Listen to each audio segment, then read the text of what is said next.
Can use the ladies' room. Why not?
What you got, Justin? What you got? Come on.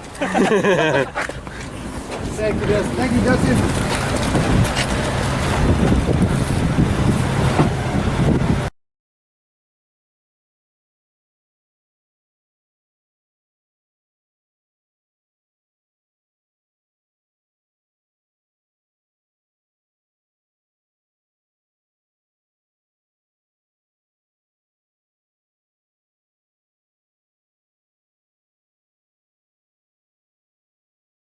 Yo, He's going towards Taco Bell. where's Taco Bell?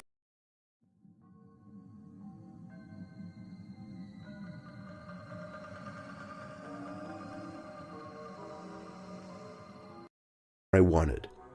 But it quickly got lonely being alone. So I got myself a 2-year-old German Shepherd dog named Rocky. He was named after Rocky Balboa. Rocky's a very calm and gentle German Shepherd. He hardly ever barks, only when he feels threatened or if he's playing with another dog. I bought him a doggy bed the day after I adopted him and put it next to my bed. After I got Rocky, I always left the bedroom door open so that he could go get water at night if he were thirsty.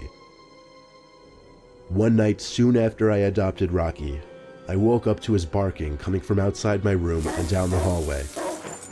I dizzily got out of bed to check what the hell he was barking at. I rubbed my eyes as I walked down the hallway, and when I opened them, I saw Rocky maniacally barking and clawing at the basement door. I didn't know what to do.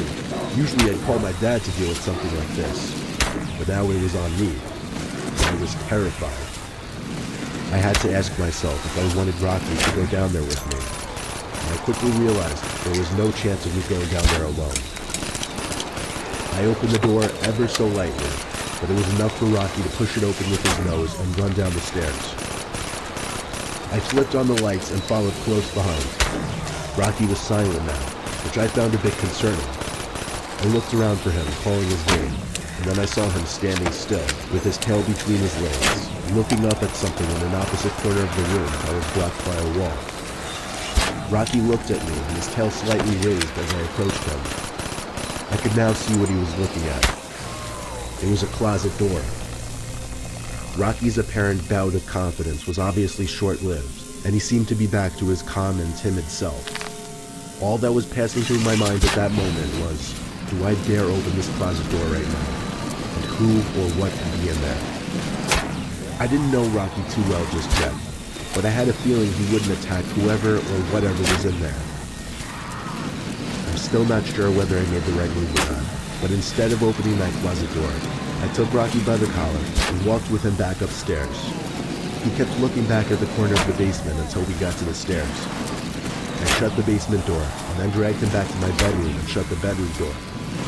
Then I went to the kitchen to call my dad. I had to call 3 times before he finally picked up in a groggy voice. I explained the situation and asked him what I should do. He said I should go back down there with a huge knife or some kind of weapon and see what's in the closet.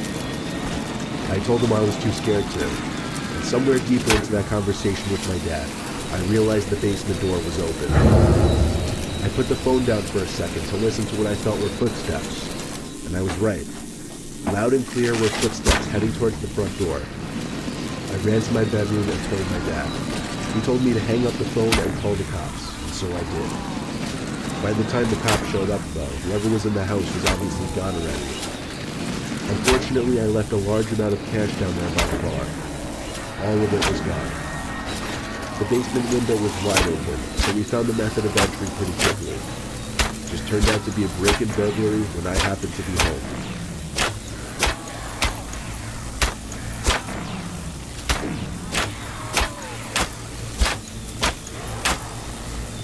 This story took place just 2 weeks ago. I've always had a fear of basements since I was a kid. Now that I'm 18, my fear is obviously subdued a little bit, but I still will glance over my shoulder to any noise I may hear behind me. And I might get that slight butterfly in my stomach feeling when I'm alone. Well, on this cold Friday night, I was home alone, and since our biggest TV is in the basement, that's where I'd usually chill, especially to play video games. I was playing Fortnite with my friends, some crazy popular first-person shooter game. I had headphones in and I was really invested in the game. Yet even over the loud sound effects through the headphones, I knew I heard something come from behind me. A thump. I took off the headphones and examined the back of the basement. Now our basement is huge, but also extremely cluttered and messy. If I wanted to actually thoroughly examine what's behind me, I'd have to get up, that's how bad it is. But I didn't feel that were necessary. Yeah, I found it a bit unsettling any time I heard a noise, but I really didn't think it was anything to be concerned about. I tried to continue playing, however I wasn't able to give my full focus anymore, not with part of me constantly thinking about the noise. I took off the headphones and played with them off just because I was feeling extra paranoid and wanted to hear my surroundings. Shortly after taking off the headset, there was a sudden clank sound, and it had a metallic, echoey ringing to it. I turned off the system now because I was in shock. This was an intentional sound made by someone or something. I walked really, really slowly to the backside of the basement. When I laid eyes on the big metal air vent in the corner, that's when it hit me. But that was most likely the source of the sound. I got as close as I felt comfortable, then stopped and just looked at the air vent for a second. I got a terrible, painful feeling in my stomach, and I felt like the life was literally being drained out of me when I saw a hand reach out from the air vent and start waving me over. Then a deep, raspy voice said, "Come here, I need help." At first I didn't run. I just gradually stepped backwards with my mouth hung open, looking at the vents. The person's hand gripped the vent and started shaking it aggressively, obviously trying to break it open. I screamed, "I'm calling the cops," but the shaking didn't stop. I did what I said. I called the cops and told them to send someone right away. The operator told me to go to a room upstairs with a weapon, lock the door, and hide. I was the most scared I'd ever been in my entire life. And the pain and fear of the situation only became worse when I heard a door bust open downstairs, and I could hear a maniac screaming at the top of his lungs. I'm not lying when I said he was screaming things like, "Where are you? I'm gonna kill you." I heard him run up the stairs. He probably ran up 2 stairs for every step, because he was up the stairs in like 3 seconds. My heart was in my throat when he tried the doorknob to the door, and started pounding on it so hard I could see the door caving in a little bit. I thought he was actually gonna break the door down. I had to climb out the window or I'd be a goner. I think he heard me though, because the banging stopped. I jumped from the window to the bushes below, and with the right stroke of luck, the cop car pulled up in front of my house. I basically ran into the officer's arms, begging them to go inside and get the man. They told me to wait in the police car, which they locked, while they both went inside the house with their guns drawn. Not even 5 minutes later, the 2 officers came out and they were holding the man in cuffs. The man in cuffs took my place in the backseat of the cop car, and from that moment until the cops drove away, he was giving me the most evil, hate-filled stare you could ever imagine. That stare still haunts me. The whole experience still haunts me. I still hang out in the basement occasionally, but nowhere near as much.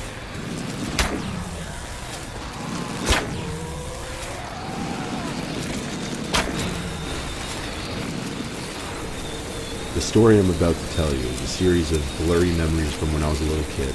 We were living in our old house. My brother and I always hung out in the basement where our dad has his hockey table, pool table, and video games. We usually played on his Super Nintendo system, but at some point, I don't remember when it started, my brother and I would hear things come from the boiler/laundry room. The first time this happened though, my brother and I were playing some racing game on Super Nintendo. That was when we both heard it. The door to the dryer slammed shut. We knew that's what the sound was. We both called out Mom, figuring maybe she'd been in there the whole time without us realizing. But the room was dark and empty of any people. When we realized this, we both ran upstairs screaming for our parents, leaving everything downstairs still on. Our parents came down to humor what they probably thought was just our dumb childish antics, and nobody was in the laundry room. Moving along probably a few months, I was awake late one night for whatever reason, walking to the kitchen, passing the basement door, and remember hearing the TV downstairs turn on. It was one of those big old box TVs, so it made that distinct clicking sound as it turned on. I called Mom, Dad, and my brother's name. No one answered. I went to my parents' room to tell them, and they were both upset with me for waking them. My dad went downstairs to turn off the TV, and I remember him telling me it's a glitchy TV. There were a couple other suspicious happenings after that, but I'll move forward all the way to the last occurrence, and honestly the most horrific. It was a few days before we were going to move to our new house. Just about everything in the house was already shipped to the new house, but our parents were nice and let us keep the TV and video games downstairs until the last few days. My brother and I were once again playing video games. That's when I felt something hit me in the back of the head. I thought it was my brother at first, but then saw the red ball bouncing on the ground behind the couch we were on. Then the door to the boiler room slowly shut as my brother and I looked at each other with horrified looks on our faces. Once again, we ran upstairs screaming. Our parents once again went downstairs, but when they came back up, they were strangely silent. They told us to go to our rooms and wait there. A while later, a police car showed up, but our parents wouldn't let us out of our rooms. They wouldn't tell us what happened until we finally moved. Apparently my dad tried to open the boiler room door, and something was holding it shut, or perhaps pulling it shut. Even so long ago, I could sense fear in my dad's voice explaining it. I don't believe in ghosts. To this day, I still don't know what to make of what was going on in that basement.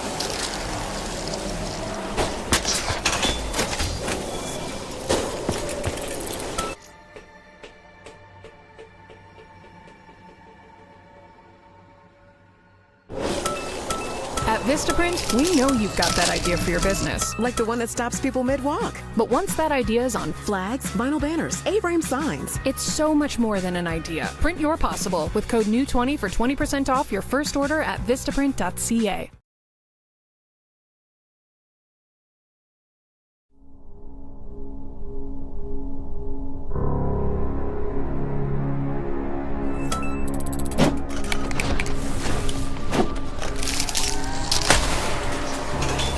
My house doesn't have a basement. And a lot of houses that don't have basements have crawl spaces instead, which are basically a layer of space under the lower level of a house with a height of no more than about 5 feet, usually used for storage. It started on a night like any other. I had classes the next morning, so I had to be in bed early. My room is on the first floor, and the crawl space is right below my room. After turning off the TV at like 11, I started hearing noises below me. Actually, it sounded like it was coming from right under my bed. My parents and brother were all asleep by now, so calling for any of their attention would be a little obnoxious at this point. It took a little courage, but I got on the carpet on my knees and looked under the bed, hoping I wouldn't see a rodent or any other kind of creature. There was nothing though, so I got back into bed. As I got back into bed though, the sound started up again. It was kind of a rough push and pull kind of sound. It sounded like something being done deliberately. I once again got on my knees on the side of the bed and looked underneath. There was definitely nothing under there though. Oddly enough, every time I got out of bed, the sound stopped. I went to get my dad, and he took a look under the bed too. Figures there were no sounds now though. He told me he'd check the crawl space the next day to see if one of the pipes were leaking or something. I didn't even think of it being something in the crawl space. The rest of that night it was quiet, so I fell asleep with ease. When I got home from class the next day, I spotted something sticking out from under my bed. I pulled it out, and it was a bag full of old papers from like elementary school. I planned on asking my mom why she would put that in my room, but I figured I'd just throw it back down in the crawl space and forget about it. Our crawl space has its entry door inside of our garage. My dad tends to leave the garage door open a lot during the summer months. This was so he could work in there without having the lights on while also getting some fresh air. Sometime in the middle of the night, I woke up to sounds coming from below my room. Not my bed this time, but for some reason the sounds were especially clear this night. I knew now something had to be in the crawl space. After turning on my bedside lamp, I ran to get my dad out from bed, who was a bit irritated that I'd woken him up. He led me down to the garage and to the crawl space door. He opened the door and grabbed the flashlight that hung next to the door. As we looked inside of the crawl space, however, we noticed something strange. Light. Across the other side of the area. Light was seeping in from above. But that made no sense. There weren't supposed to be any holes in the floor. My dad crouch walked his way to the hole. And then he screamed. Hearing my dad scream with such fear and horror was the most disturbing thing I'd ever witnessed. I didn't know what he saw, but he screamed at me to open the garage door and get out of the house. I listened without asking questions. I stood in the driveway waiting. I heard a commotion inside of the house, including a scream from my mom. 5 minutes later, my dad and older brother came outside, holding a stranger in their grips. 5 minutes later, a police car pulled up to the house, and neighbors soon started coming outside to see what the commotion was. Let me explain what happened. When my father got to that hole in the ceiling of the crawl space, he realized it was a giant hole cut open right under my bed, and as he looked through it, he saw a masked man looking down at him. As my dad grabbed at the man's arms through the hole, he screamed for my older brother's help, who luckily came to my dad's aid. Without him, my dad could have easily been killed, because that man was carrying a handgun.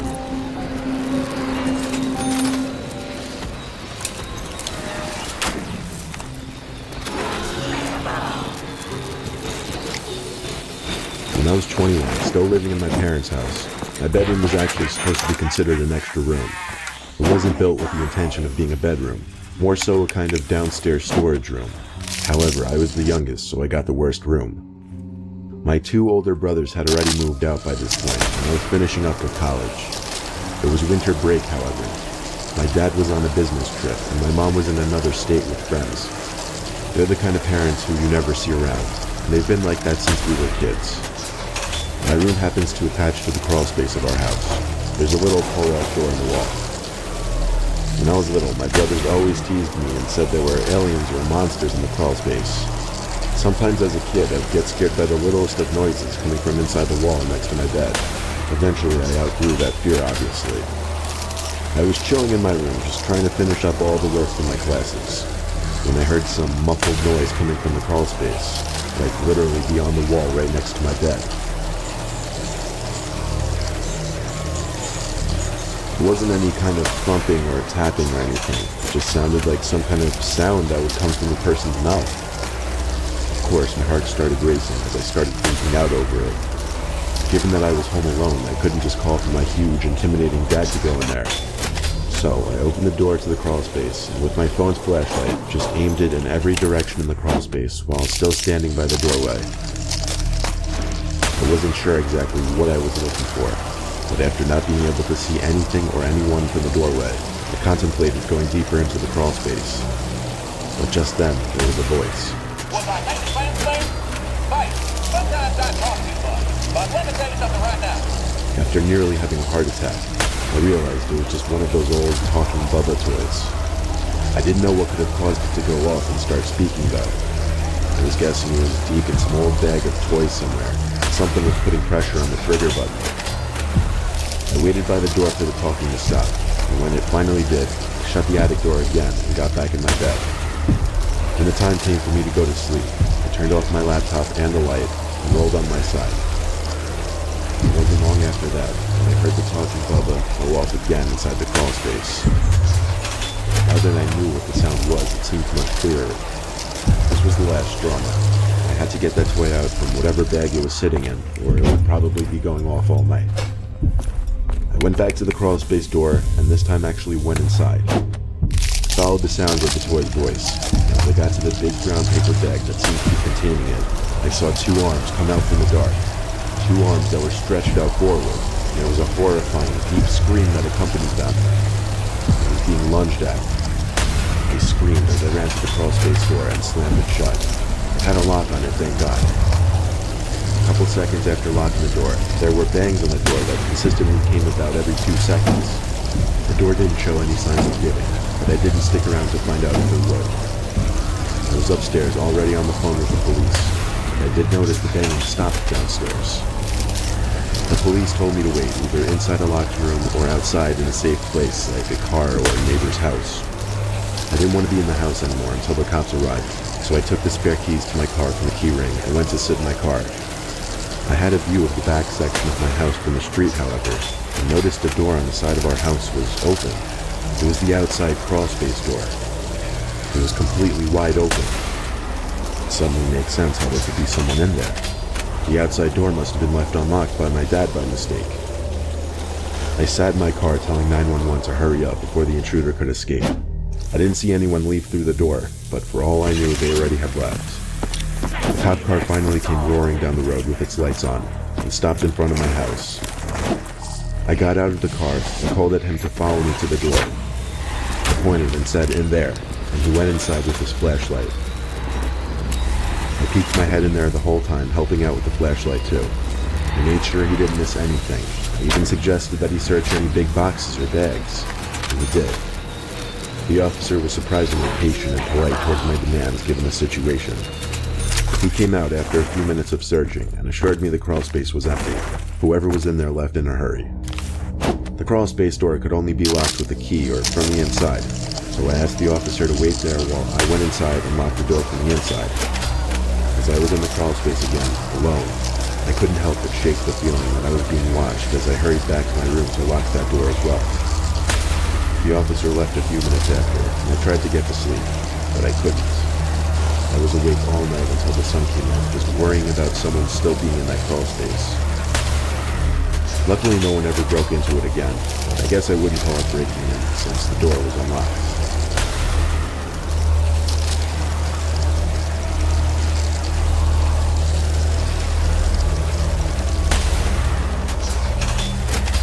It was 2016. I had just signed a lease to move into my first house alone. It was a fixer-upper starter home for sure, but the neighborhood wasn't bad at all, really. By the first day, I had the house layout memorized, and by the third day, I was settled in. However, by the fourth day, I started to hear some weird house noises. There was a small upstairs where the 2 bedrooms and a bathroom were. The first floor was just the living room, dining room, and kitchen. When I was upstairs, I never heard the sounds. However, when I was downstairs, I'd start to hear noises come from below the floor at later hours of the night. There was a small basement, technically, but it was just one little room meant to serve as a laundry room. I went down there to see if the noise could be coming from down there. There was no one down there in that room. I could still hear noises coming from inside the wall. I felt around the wall to see if there was any kind of hollowness, and in fact there was. That meant there was some kind of room on the other side. I looked to the corner of the basement, where there was a small opening that went deeper than the rest of the room. I went over to look at it, what I assumed to be just a tight space that could be used for storage, and learned there was actually a door in that tiny opening. A door that seemed to lead to some kind of crawl space area. I opened the door, which just barely cleared the tiny opening, and looked inside. But it was way too dark to go in there. Plus, whatever the noise was seemed to stop. I could tell just based off the very front of the space, however, that the ceiling was just tall enough to walk under, maybe with a slight crouch in your step. There was no way I was looking around there at night anyway, so I shut that door, went upstairs, and unlocked the basement door just in case, you know. I called it a night shortly after. The next few days, things were normal. One night I heard a sound or two when I was in the basement doing laundry. but I was starting to think it was just some kind of noises that had to do with the boiler system or whatever. The next night, however, while I was in the living room, I heard thumps hitting the floor. 3 distinct thumps, actually. Now my adrenaline was rushing, and I was positive I had someone in my house. I went into defense mode and grabbed the biggest kitchen knife I had and stormed downstairs. I tried to make myself angry as I approached the crawl space door. I turned on my flashlight, opened the door, and started screaming with anger, or what I wanted to seem like anger. But really, I was shaking in my own skin as I entered that dark, cold crawl space. It was completely empty except for what seemed to be 2 empty boxes. I must have done a complete 360, analyzing the space at least 5 times, and I knew for a fact there wasn't anything or anyone in there. Then, however, something broke the absolute silence. It was a sound that was coming from no further than like 20 feet away from me. It was the sound of breathing. In a panic, I looked in the direction of the breathing and was horrified to see something standing in the corner of the space. I didn't know what to think, but I knew it couldn't be a real person, because I'd looked around at least 5 times and saw nobody in there just a second ago. As I stood there, frozen, I started to feel like the figure in the corner was getting closer to me. That's when I ran for the crawl space door. When I made it outside, I looked around for something to block the door with. I found nothing, so I ran upstairs and locked the door. That night I went to sleep at my parents' house, and the next day I harassed the landlord to let me out of the lease given what I had just experienced. It took a lot of arguing, but I managed to get out of that house within the same week. All that week, however, I stayed out in the basement, but I did continue to hear noises from down below when I was in the living room.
My phone plan was already expensive, and they just raised the price. Again. It is what it is. No, it isn't. Escape to Freedom Mobile and get a plan with our price freeze promise. Every home is a self-portrait. This is Nina's.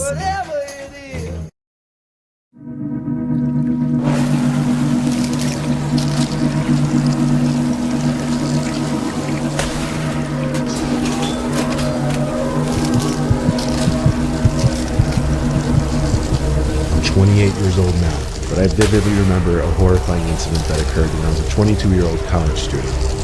I lived in Florida, in a fairly large house in Orlando, with a rather large property with a big pool outside. I was living with my parents at the time, and they both owned their respective businesses and frequently traveled for meetings and conventions and whatnot. One week in mid-May, when both of my parents were away, I asked their permission, and they allowed me to invite a limited amount of friends over to have a pool party in the backyard.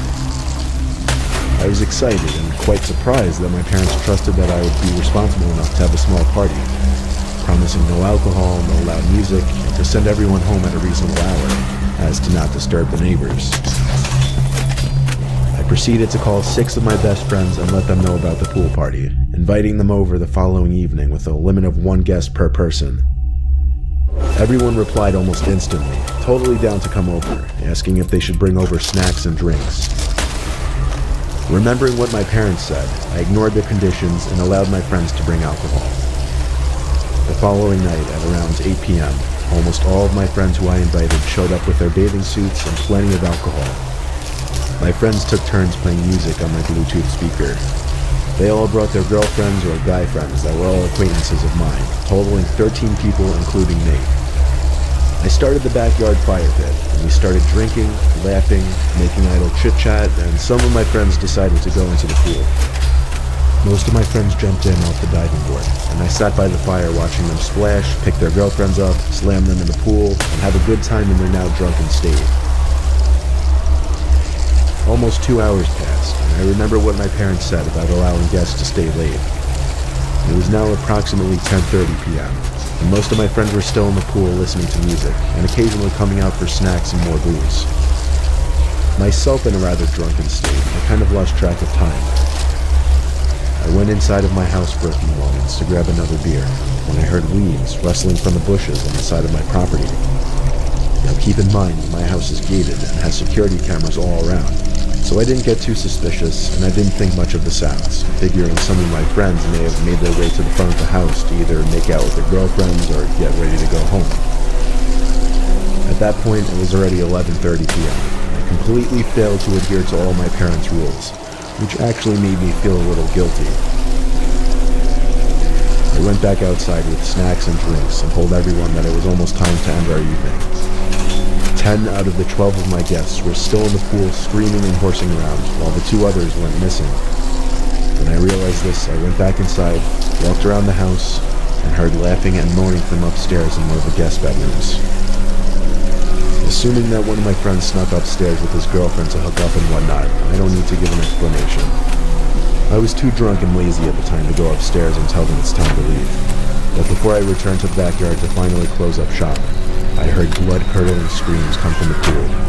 I ran outside to find my pool filled with blood on the surface, with my friends screaming that one of their girlfriends was swimming. Felt an arm tug them down, and must have had a knife cut them on their leg. All of a sudden, an unfamiliar face, a guy probably in his late 20s, with long, scraggly hair, a scruffy beard, tall with a couple tattoos on his body, emerged from the pool and ran out in a pair of fatigue cargo shorts and bolted to the front of the house. A few of the guys tried to chase after him, but they couldn't find where he went. We all panicked and took my friend's girlfriend and went inside the house, with a couple from upstairs hustling downstairs to see what the commotion was. I locked the doors while calling 911, requesting an ambulance. When the police and paramedics came to my house, they took the injured girl into the ambulance, and the rest of my friends left the house, confused and shaken up by the events that just took place. The police and I went to review the security footage, and lo and behold, I heard that rustling in my bushes, there was the guy, who somehow made it over my gate undetected, went to the side of the house and casually blended in, and went into the pool with the rest of the guests. Stupid me didn't think of checking the surveillance system. Too drunk and concerned about my friends having a good time, I irresponsibly let an intruder enter my parents' property undetected. I gave the footage to the police, but to this day, they were never allowed to identify the intruder. And of course, when my parents returned, they found out what transpired, scolded me, and never allowed me to have a party in the house again.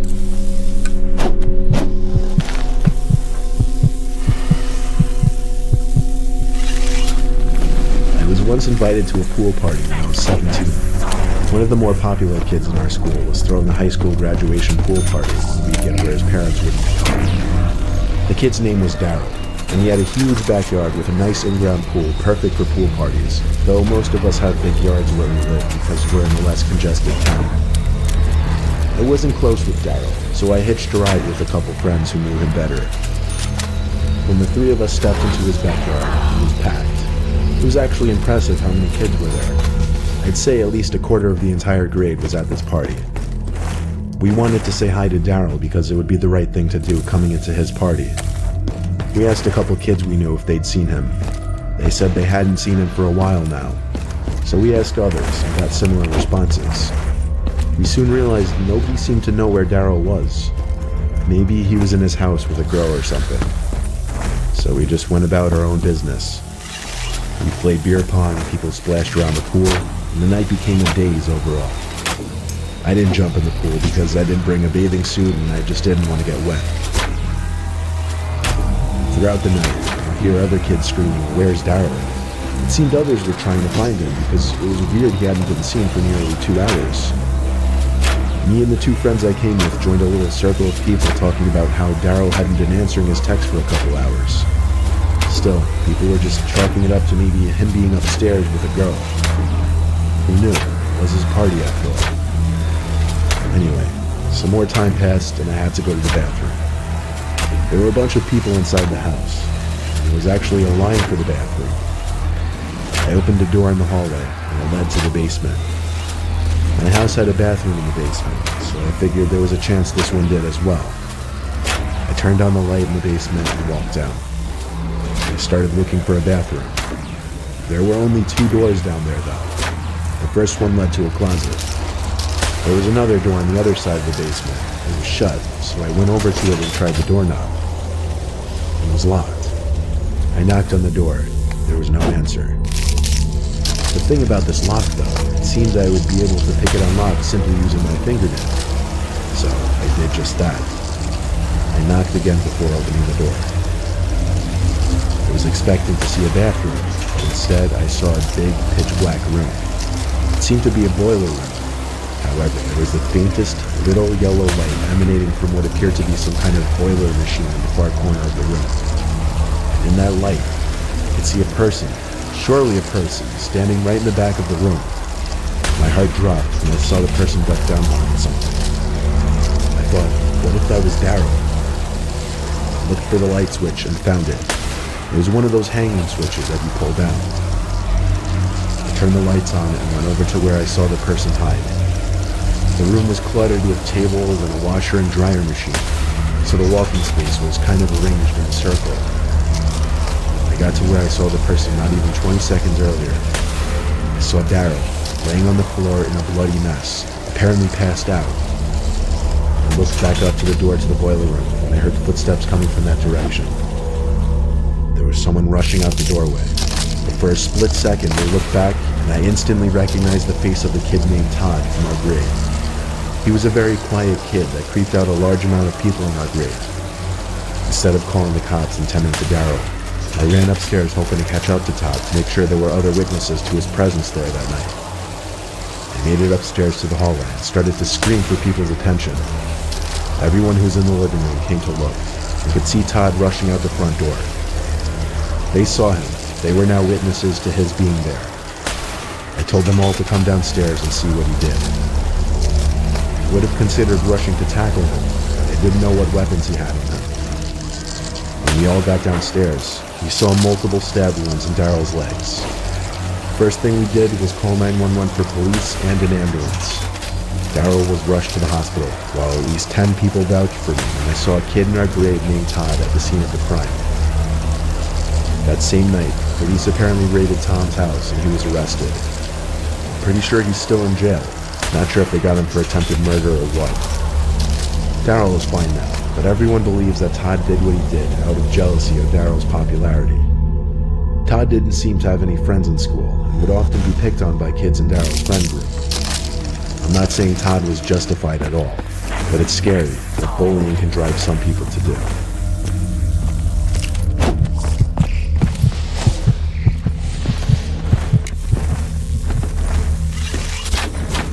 When I bought my first house, I had a pool party on the Friday. It was supposed to be my housewarming party. I had a few of my closest friends over.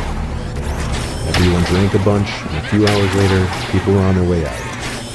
A couple friends were a little too drunk for me to allow them to drive home, so I offered them spots on the couches to sleep. I'll call those 2 friends Rob and Dan for the brief mentions they'll get in the story. By the time I went upstairs to brush my teeth and get ready for bed, I thought both Rob and Dan had already passed out on the couches downstairs. When I got into my room to change into my pajamas, I heard a splash in the pool in my backyard. I actually muttered to myself, What the hell are they doing? I went to the window to look out to the pool, and in the pool was one of them just standing in there. I was pissed because I knew there were no more towels outside. Now they'd have to bring their drunk asses in dripping all over my carpets downstairs. I opened the window and called out to whichever of them it was to get the hell out of the pool. Then, they turned their head to look up at my window. I had to squint my eyes because I couldn't tell if it was Rob or Dan. Whichever it was wearing a black shirt in the pool. I couldn't remember who was wearing what from earlier, to be honest. But whoever it was, they just had a staring contest with me. Like, for over 10 seconds, whoever it was just looked up at my window at me. I had grown impatient with them, so I went downstairs with my shoes on. But I froze at the bottom step when I saw both Rod and Dan fast asleep on either couches in my living room. My next course of action was running to the kitchen to grab the biggest kitchen knife from my knife holder and running outside. I turned the backyard light on before I went out so I could see. The pool was now empty. I walked to the edge of the deck to the pool and stopped. I looked into the pool, making sure no one was hiding at the bottom. Then I looked out to the further depths of my backyard, by the trees and bushes. In one of my trees, I was 90% sure I saw someone sitting on one of the thicker, lower branches. Even with the knife in my hand, I was still way too scared to go out there and confront the situation. I went back in my house, locked the door, and shut the blind on the door. I sat in the living room on the ottoman, feeling a slight comfort being next to both Rob and Dan, even though they were asleep. I sat there just thinking and shaking when I heard this. A tapping at the sliding door to the backyard. I woke up Rob and Dan now, asking the two to check the yard with me. They came to the door, took one peek outside, and when they didn't see anything, they said ignore it and go back to sleep. It was the worst reaction I could have expected from them. Someone I didn't know was out there playing some kind of fucked up game with me, and it was honestly terrifying me. I stayed up that whole night, checking my window every few minutes just to make sure no one was in my pool. I didn't actually go to sleep until the sun started coming up. By the time I woke up, my friends were already gone. I texted each of my friends who came over to confirm they weren't out there messing with me or whatever. I then went to the backyard to do some detective work. I didn't find much, but I did find a mini stepping ladder planted right in front of the tree that I was so sure I saw someone sitting in last night. I grabbed the ladder and went to go put it back in the shed. However, I stopped when I saw someone looking out the small window of the shed. It was someone I didn't know. I dropped the ladder and ran to my house to call the cops. I stood by my kitchen window watching the shed the whole time I was on the phone with the police. And at one point the door to the shed opened, and some tall, creepish-looking dude with messy, medium-length black hair and a black t-shirt and cargo pants stepped out and walked to the gate. I gave the exact description on the phone, as well as to the cop who came to my door. I told the cop the whole story, but in the end, there wasn't much he could do other than write down the description of the guy. He suggested I install some security cameras and went on his way. And a week later, I already had a camera system installed.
Imagine being able to build anything just by thinking about it. Meet Base 44, a complete AI. I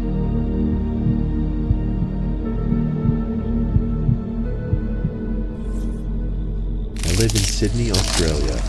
This happened when I was 15 at home alone. It was about 9 p.m. and I was just coming out of the bathroom when I heard my front gate swing open and a dog began barking. Across the hall, I saw someone run past the porch window and into the backyard. I was able to vaguely make out what he looked like. He was hunched over, had sickly pale skin, wearing all black, and had long, messy black hair partially covering his face. I went into the living room to see what was going on. My dog was still at the front door growling. Since I hadn't seen the guy return, it meant he was still somewhere in my backyard. I waited at the door for a while, and another, more normal-looking guy walked down to the porch and came right up to the security bars. I don't remember all the details, but our conversation was something along the lines of him saying, "Hey, have you seen my friend?" I replied, "Yeah, I think he's in my backyard." He replied saying, "I've been following this random guy all over the place. He's on drugs and might be dangerous." It struck me as weird though. What did he mean by this random guy? He had just called him his friend. I quickly walked away, going off into the darkness towards my yard. I should also mention that there's a door around back, but that also has security bars in front of it, and the door was locked at the time. I waited at the front door for a bit, and sat back down. After about 2 minutes of waiting, the guy I spoke with walked back onto the porch and looked in through the security bars. He now had the pale, potentially drugged out guy with him. He was pacing back and forth in an agitated manner. I went to the door to see what he wanted.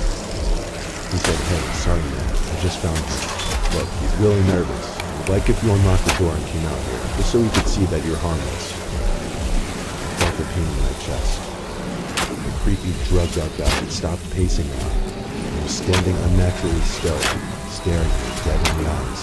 There was an uncomfortable silence. I didn't say anything. I stepped forward to push the French door shut, causing the second guy to lunge at me and shove his hand through the bars toward me. I jumped back and slammed the door shut with my foot bolting it. I called my parents, and they called the police. The 2 men had gone. When the police arrived, they told me about a break-in that had occurred just down the street less than an hour ago. As far as I know, they never found the 2 guys. Looking back, it's likely that the first guy ran into the backyard to try to find his way in, and the second guy went to help him, which is why they were back there for so long. It disturbs me, the fact that they didn't want to just break in, nor did the fact that I was home deter them. They wanted me to come outside to them, and to get into where I was.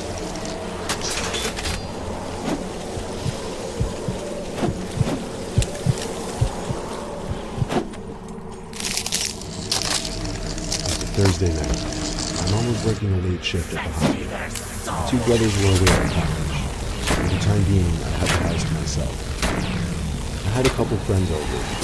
We watched a baseball game, had a few beers, and they left through the back door. I went upstairs to the kitchen to put the remainder of the beers in the fridge and get ready for bed. I went to bed shortly after.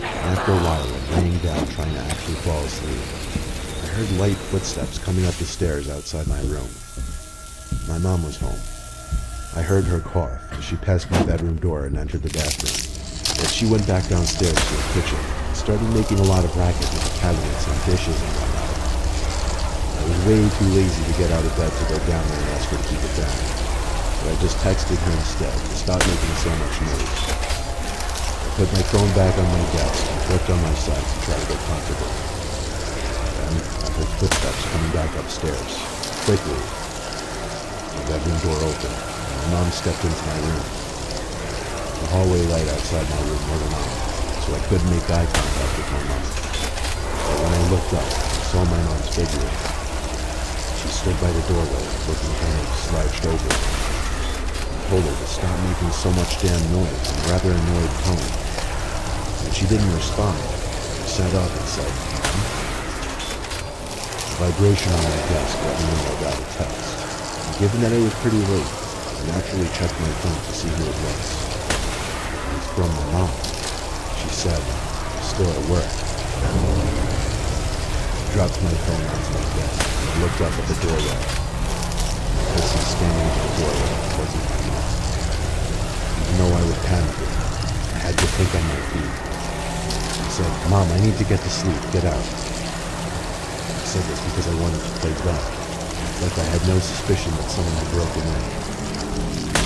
The person at my doorway didn't move, so I picked up my phone, texted my mom in a panic, saying there's someone in the house and mistook them for her and to call the police right now. My mom replied back, okay, in a matter of seconds. Something then broke the silence in the room. The voice of a woman, crackly and rough. She started saying something. It sounded to me like she was saying, don't know where to go, over and over. The voice started getting louder as I realized she was approaching my bed. I screamed, get back, as I fumbled for a lamp switch next to my bed. As the light turned on, I was faced with some old woman, white, wiry hair, with her wrinkled hands reached out at me, approaching my bed, repeating our phrase, don't know where to go. I screamed, get away from her, as it seemed as though she was about to attack me. I jumped off the bed, ran out of the room and held my door shut. A second later, I felt her trying to push the door open. I put all my weight up against it to keep it shut. She started screaming I need to get out, and started banging on the door. I held this position for the longest time. She was relentless. My mom kept calling my phone, but I couldn't pick it up. It wasn't until the cops arrived and knocked on the front door that I let go of the bedroom door and ran to them. The old woman immediately came rushing after me. As I opened the door and yelled at the cops to stop her, they immediately pinned her against the wall. She was in cuffs and was put in a police car. I told them everything that happened.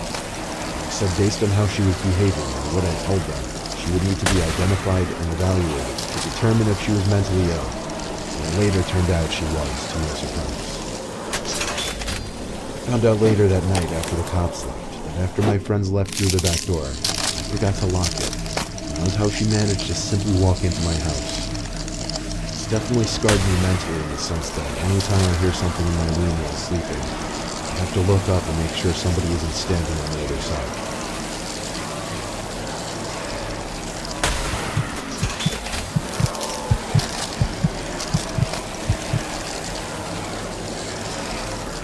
Before moving off on my own to California, I lived basically in the middle of nowhere on my dad's ranch in Colorado. It was a beautiful, huge property. I just never loved living in a rural setting. It sounded boring. Plus, that old cartoon Courage the Cowardly Dog stated, creepy things happen in the middle of nowhere. There had been a number of times that people had trespassed on our property, which is why my dad owned 3 different guns. There was one time he had to chase 2 men off the property with his rifle. What I'm about to tell you happened a few years back. I think it was in the middle of June. I was home alone. My parents were on vacation together. My little brother was out with friends or at his girlfriend's house for the night. I don't remember. It was a hot night for Colorado, so I had all the windows open. I used to go to sleep pretty late around that time. I think it was around 1 in the morning. Still in the living room watching TV. I noticed the motion sensing patio light turn on outside. This light would only turn on due to very noticeable movement by a person. So immediately, I assumed it was my little brother returning home. To be safe, I got up and looked out the window. I didn't see anyone though.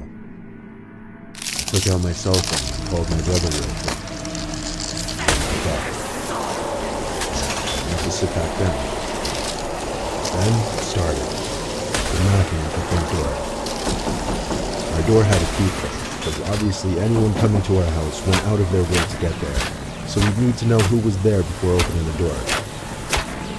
When I went to go peek through the peephole, I didn't see anyone there, so I'm immediately thinking Ding Dong Ditch. Possibly some local punky kids, possibly my brother. I was hoping the second was the case. I shut the blinds now because I became paranoid that I was being watched. I shot my brother a text, saying if I find out it's you, I'm not letting you in. 5 minutes later, there was a knock right behind my head. so loud I actually jumped off the couch. There was a knock at the living room window, followed by what I can best describe to be two voices, one a deep male voice, one a higher pitched female voice, saying, "We see you," simultaneously. Heart racing. I imagined it to be the most wishful thing I could think of. It was my little brother and his girlfriend messing with me. In the moment it made sense. Or maybe I just wanted it to make sense. The banging on the window didn't stop there. It kept going. But it moved to another window. This time the window in the dining room, where I didn't shut the blinds. From the angle I was standing in, I could see two figures at the window, but no chance could I see anything about their faces. I didn't look at them, but I ran upstairs to my dad's room to get one of his guns from under his bed. He told me exactly where he kept it, just in case of an emergency. I loaded the rifle and ran downstairs to the dining room window. I weren't standing there anymore. With a loaded gun, I felt a lot more confident in opening that front door and going outside to confront the situation. When I stepped outside, I decided I'd do one full quick lap around the house and check on the cattle. I was no marksman, but I had the protective instincts for the property, and I was ready to use the gun if I needed to. The whole property seemed clear. The cattle were fine. So I went back inside, checked every door, and went to bed upstairs. For half an hour, peace and quiet, until I heard a disturbing sound come from downstairs and outside. Someone was frantically pounding at the front door downstairs, accompanied with a man shouting at the top of his lungs, not shouting words or anything, just screaming. I grabbed the rifle next to my bed, ran to the living room window, pushed it open, and fired a round outside into the dark night. The screaming and pounding stopped, and I heard two sets of footsteps quickly stomp off the wooden porch. And then there was nothing but the sound of the night crickets. The rest of the night, nothing happened. Actually, nothing ever happened again until I moved out. But it was not my brother and his girlfriend. I found out the next day. My dad was proud of me when he heard I protected the property. I was grateful my dad has those guns. I only agreed with his owning them even more after that.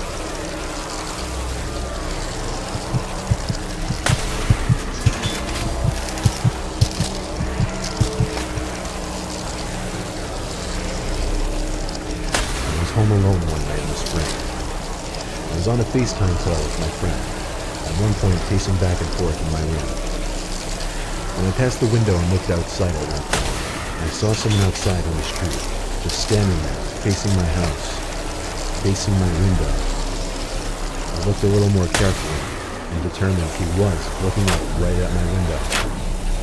I told my friend Jordan on the FaceTime call and tried to show her. She said she couldn't see him but to call my mom and dad. So I hung up with Jordan and continued to look out at the man for a few more seconds. Then I walked away from the window to my bed and called my mom. I had woken her up because it was like midnight. In short, she told me to just turn off my lights and shut the blind and he would go away. So that's what I did.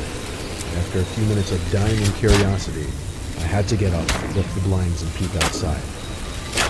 The man was now on the sidewalk, closer to my house, still looking up at my window. Now I called the police. The operator asked me if the man was holding any weapons. I said not that I could tell. The operator then told me to ignore it. If he didn't leave within 10 minutes, or if he stepped onto my property, to call the police again. She also told me that a patrol car would pass by my house just to scare off the man should he still be out there. So I hung up the phone and crawled into my bed. I called my friend Jordan back, and we talked on FaceTime while I was in my bed for about 5 minutes. She told me it was time to go check the window again, and so I did. And this time, the man was gone. I stood by the window, the blinds now up, waiting for the police car to pass my house. It took about 5 to 10 minutes of standing there on FaceTime with Jordan before I saw a police patrol car come down the block, stop briefly in front of my house, and a little spotlight on the side of the car being moved around my property and a few neighboring properties. The cop car drove away soon after, and that was that. Had told me the man was gone, not on my property. So after finishing my FaceTime call with Jordan, we hung up and I went to bed. After laying in my bed for a solid 20 minutes, I heard a creaking or cracking like sound coming from outside. I got out of bed and looked out the window. No one was there. So again, I went back to bed. A few more minutes went by, and there was another cracking sound coming from outside, this time louder. I looked over to the window from my bed. I was in total shock, and I saw a figure at my window. I had not scared better. Suddenly the cracking noises made sense. He had been climbing up the side of my house. I went to the other window and screamed help over and over, hoping my neighbors would hear. I also got on the phone with 911 again and told them to send another car right away. The man at my window attempted to squeeze through the opening in the window, but seemingly gave up when he noticed one of my neighbors outside yelling something. The next time I looked at the window, it was gone. And according to my elderly neighbor who came to my aid, the man jumped down and ran away down the street. Cops came once again. This time I spoke to them and gave them all the info they needed. They said they'd be patrolling the immediate area all night and went on their way. I didn't get any sleep that night. I think that man was scared off the cliff.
If you're struggling with depression and not feeling the comfort and peace that you need, I invite you to meet with missionaries like me from the Church of Jesus Christ of Latter-day Saints.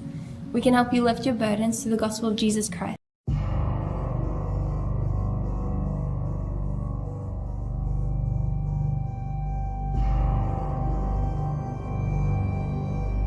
This happened to my dad when he was a little kid. I think it messed him up a bit emotionally, but he never admitted it. The story freaks me out just imagining it. So I'm pretty sure my dad was 10 years old, and he was home alone for whatever reason. He was watching TV in the living room.